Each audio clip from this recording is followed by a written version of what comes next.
चलिए video number 5 में आपका स्वागत है। ये ईडीएम और फ्रेज का महत्वपूर्ण प्रश्न कराया जा रहा है यहाँ पर। जिनको भी इस बार एयरफोर्स नेवी में एग्ज़ाम देना होगा वो डेफिनेटली इस सीरीज़ को देखेंगे और लिखेंगे, और गारंटी मेरी है कि अभी के अभी यहीं के यहीं सारे ईडीएम्स आपको याद हो जाएंगे। बहुत ही आसानी से समझाया जाएगा, एक एक ईडीएम पे वक्त लिया जाएगा जब तक आपको समझ में ना आ जाए। यहाँ पर पहला आज का है, देख सकते हैं यहाँ पर लिखा हुआ है to bark up the wrong tree. मतलब क्या हुआ सर? देखिए, इसको देखने से तो लग रहा है कि किसी बार्क मतलब भौंकना होता है ना, तो किसी गलत पेड़ पर भौंकना, ऐसा कुछ इसका देखने में अर्थ लग रहा है। लेकिन इसका एग्जैक्टली जो अर्थ है वो ये है कि to do something that will not get the result you want. मतलब कि कुछ ऐसा करना जिससे कोई भी परिणाम नहीं मिलता, खास करके वो परिणाम जो आप चाहते हो। मतलब कि कुछ ऐसा आप कर रहे हैं जिससे कि आपको वैसा परिणाम नहीं मिला जिससे आप चाहते हैं। ठीक है, चलिए बढ़ते हैं दूसरे की तरफ। दूसरा है to to take a back seat. अब देखिए, to take a back seat का मतलब होता है कि यहाँ पर महत्वपूर्ण होना भी, जैसे कह सकते हैं कोई चीज़ों का आप पर नियंत्रण छोड़ना, कह सकते हैं option number D, to become less important. मतलब कि इसका मतलब होता है कि कुछ कम इंपॉर्टेंट, कम महत्वपूर्ण होना, या कि फिर to give up control over thing, चीज़ों पर से अपना कंट्रोल छोड़ना। मतलब कि कोई भी चीज़ पे आपका कंट्रोल है तो आप क्या कहते हैं, to take a back seat. देखिए, इसको ऐसे समझेंगे ना, जैसे कि मान लीजिए आप बाइक चला रहे हैं, ठीक है, तो बाइक पे या फोर व्हीलर को जब आप चलाते हैं तो जो ड्राइवर वाली सीट होती है वो आगे होती है ना, बाइक पे भी आगे होती है। तो take a back seat, back seat का मतलब आप पीछे चले गए, लेकिन जब आप आगे चला रहे थे तो कंट्रोल आपके हाथ में था।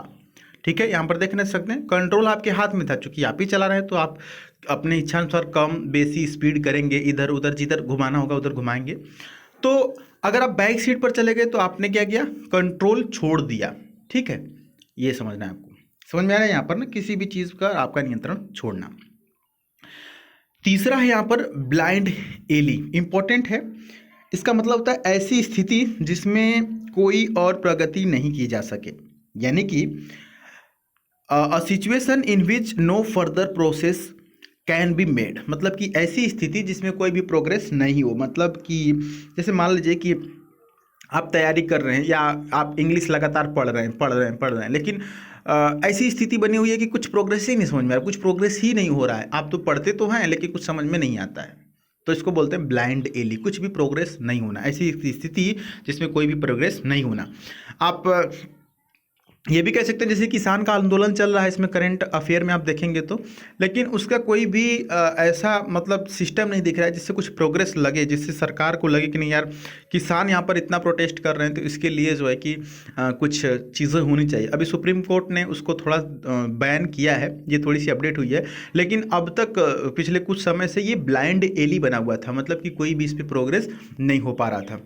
आगे देखते हैं द एसिड टेस्ट। अब इसको देखने से ही लग रहा है कि एसिड टेस्ट, एसिड खतरनाक है। तो एसिड टेस्ट का मतलब होता है एक प्रयास, यहाँ पर कह सकते हैं एक ऐसा तथ्य या घटना या स्थिति जिससे कि कुछ साबित हो। समझ रहे हैं?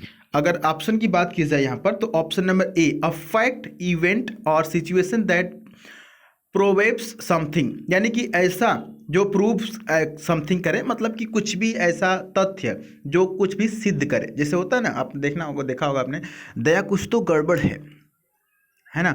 सीआईडी देखते हैं ना, दया कुछ तो गड़बड़ है, दया दरवाजा तोड़ दो। जब दया दरवाजा तोड़ता है तो उसमें एक ऐसा साक्ष्य मिलता है, एक ऐसा फैक्ट मिलता है जिससे कुछ ना कुछ सिद्ध होता है, तो उसको बोलते हैं द एसिड टेस्ट।